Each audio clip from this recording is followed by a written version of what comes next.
Wala mga katropa, no? Welcome to my vlog. Well. For today's video mga katropa, paprangko na tayo. Pero matumal nga ang biyahe. Buti na lang dumating na yung napanalunan natin kahapon sa anniversary ni Kuya Mike Yamson. Kaya bago ako umuwi, dumaan muna ako sa maliit na grocery dito sa aming lugar. At syempre, yung pinakapaborito ni Bunsoy at laging pinahanap, yung Rafael's Pizza. Yung Rafael's Pizza, affordable lang to. Dito din yan matatagpuan sa may Marcos Apopong Jensan. At ayan na nga sinabihan ko yung tendera na slice na pa-square kasi ayaw ni Bunsoy yung pa-triangle.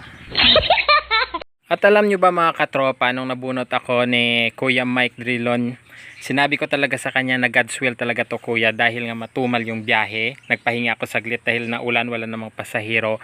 Nagtambay ako sa kanyang live kasi anniversary nga niya ng 1 year at ng kanyang Team Yamson ng 11 months. Kaya sinabi niya